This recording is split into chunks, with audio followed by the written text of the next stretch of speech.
Assalamualaikum warahmatullahi wabarakatuh. Para pemirsa Madrasah Virtual Ulil Albab yang dirahmati oleh Allah. Alhamdulillahirabbil alamin. Pada kesempatan kali ini kita bisa melanjutkan kembali kajian kitab Nasyai'ul Ibad karangan Syekh Nawawi Al-Jawi. Mari kita awali kajian ini dengan membaca surah Al-Fatihah. Semoga apa yang kita pelajari kali ini bermanfaat di dunia maupun di akhirat. Ala hadhihi niyah wa ala kulli niyatin sholihah. Al-Fatihah. A'udzubillahi minasyaitonir rajim. Bismillahirrahmanirrahim. Alhamdulillahirabbil alamin arrahmanir rahim maliki yaumiddin. Iyyaka na'budu wa iyyaka nasta'in ihdinas shiratal mustaqim. Shiratal ladzina an'amta 'alaihim ghairil maghdubi 'alaihim waladdallin. Rabbi firli wa liwalidayya wa lil mu'minina amin ya rabbal alamin. Bismillahirrahmanirrahim. Mari kita mulai untuk memasuki materi kita. Masih babus sunai, maqalah yang kedua. Wal maqalatu tsaniyah, maqalah yang kedua. Qala an-nabiyyu alaihi salam, alaikum bimujalasatil ulama. Tetaplah kalian semua, istiqomahlah kalian semua untuk selalu bimujalasatil ulama, untuk selalu dekat dengan para ulama, untuk selalu bergaul dengan para ulama, untuk selalu menghadiri majlis-majlis para ulama. Kemudian Syekh Nawawi Al-Jawi mensyarahi kata al-ulama dengan al-amilina. Kita seharusnya selayaknya mendekati para ulama. Ulama yang seperti apa? Ulama yang al-amilina, ulama yang selalu mengamalkan ilmunya. Kenapa kemudian Syekh Nawawi Al-Jawi mensyarahi dengan al-amilina? Ya, mungkin karena ada ulama yang tidak mengamalkan. Mereka hanya pandai berpidato, pandai berretorika, tapi tidak al-amilina, tidak mengamalkan ilmu yang telah dipelajarinya. Wastima'i kalamil hukama'i. Wajib bagi kita semua untuk istima'i kalamil hukama, untuk mendengarkan petuah-petuah para hukama, para ahli hikmah. Ayil alimina bidzatillahi. Para hukama adalah mereka yang al-alimina bidzatillahi, mereka yang mengetahui hakikat daripada zat Allah Subhanahu wa taala. Al-hukama adalah mereka yang selalu fokus, yang hatinya selalu berzikir kepada Allah Subhanahu wa taala. Al-musibina fi aqwalihim wa af'alihim. Dengarkanlah, ikutilah kalamnya para hukama yang mengetahui zat Allah, yang mana mereka dalam ucapan dan perbuatannya selalu tepat, selalu benar. Jadi mungkin para hukama ketika memberikan solusi, misal kamu harus A, maka kita harus mengikutinya A. Karena kemungkinan besar apa yang disampaikan oleh al-hukama adalah al-musibin. Apa yang dikatakan, apa yang diperbuat adalah sesuatu yang benar. Karena apa? Karena mereka hanya menisbatkan, memfokuskan hanya kepada Allah Subhanahu wa ta'ala. Fa inna Allah ta'ala yuhyil qalba al-mayyita binuril hikmati. Sesungguhnya Allah Subhanahu wa ta'ala menghidupkan hati yang mati, menghidupkan hati yang keras, menghidupkan hati yang gelap, menghidupkan hati yang selalu ingkar, selalu menolak tentang kebenaran. Dihidupkan dengan apa? Binuril hikmah, dengan cahayanya para ahli hikmah. Ya, makanya ketika kita mempunyai masalah, mempunyai permasalahan hidup, apa yang harus kita lakukan? Ya tentunya kita harus mendatangi ulama, mendatangi hukama. Karena ilmu yang disampaikan oleh para ulama, para hukama akan menghidupkan hati yang telah mati. Apa yang disebut dengan nurul hikmah? Di sini kemudian dijelaskan al-ilmin nafi, ilmu yang bermanfaat. Fa inna Allah ta'ala yuhyil qalbal mayyita binuril hikmah kama yuhyil ardo al-mayyitata bima'il matar.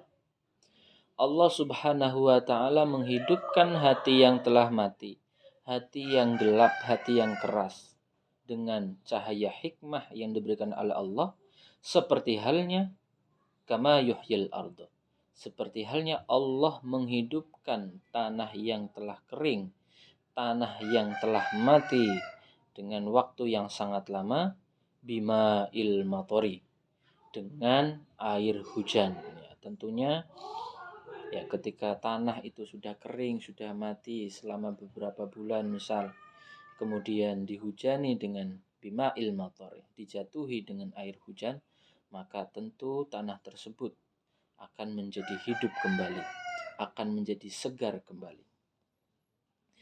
Wa fi riwayatit Tabrani an Abi Hanifah. Ya, dalam sebuah hadis, ya tentunya ada sebagian redaksi hadis berbeda.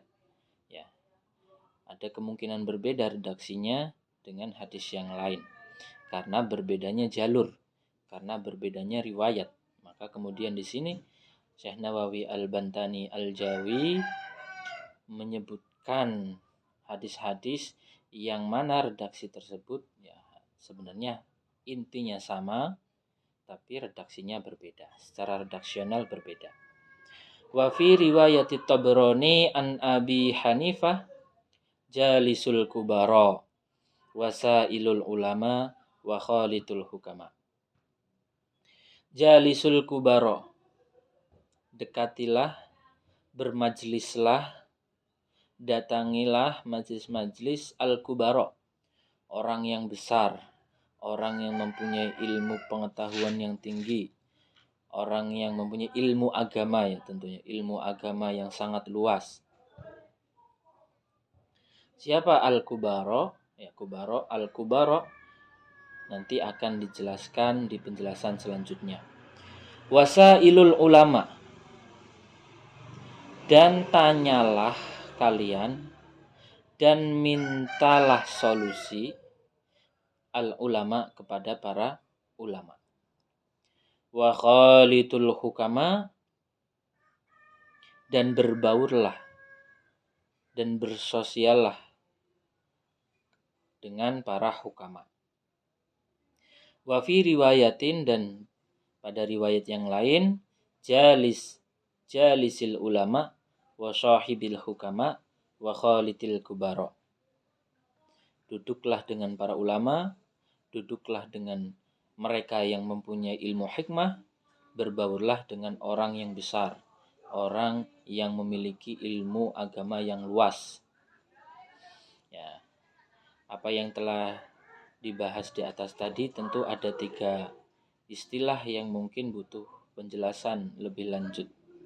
Yang pertama adalah al-ulama, kemudian al-hukama, al-ulama, al-hukama, dan yang terakhir al-kubara. Maka Syekh Nawawi Al-Jawi ya kemudian melanjutkan untuk menjelaskan 3 istilah tersebut. Fa innal ulama'a salasatu aqsamin.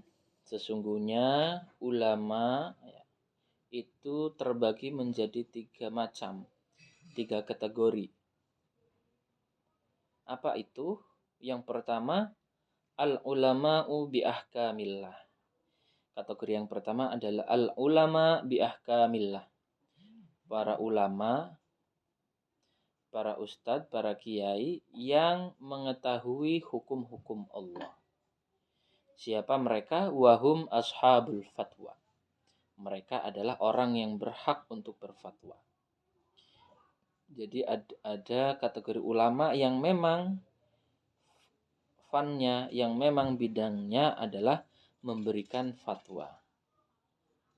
Entah itu ya fatwa fikih, ya mungkin ya fatwa fikih, fatwa yang harus fatwa yang berkaitan dengan kehidupan bermasyarakat. Wal ulama'u bidzatillah faqat. Kemudian kategori atau jenis yang kedua adalah al ulama'u bidzatillah faqat. Ulama yang hanya fokus, yang hanya memikirkan kepada zatnya Allah Subhanahu wa ta'ala, tidak yang lain. Jadi tidak memandang dunia, tidak memandang jabatan, tidak memandang harta. Yang dilihat, yang difokuskan hanya zatillah, hanya zatnya Allah Subhanahu wa ta'ala. Siapa mereka? Wahum al-hukama. Yang dimaksud dengan al-ulama bizatillah adalah hukama, para ahli hikmah. Fa fi madakhilatihim tahdzibun lil akhlaqi. Ya, maka ya di antara daripada kemampuan yang dimiliki oleh para hukama adalah tahdzibun lil akhlaqi. Mereka selalu membersihkan hatinya. Mereka selalu memperbaiki akhlaknya. Mereka selalu ingin berbuat baik, tentu dengan tujuan ridho Allah Subhanahu wa ta'ala. Li'annahum asyraqat qulubuhum bima'rifatillah wa asyraqat asraruhum bi anwari jalalillah. Ya. Karena para hukama tersebut selalu fokus kepada Allah, maka hatinya kemudian asyraqat qulubuhum. Ya, hatinya kemudian bersinar, ya. Hatinya kemudian bercahaya.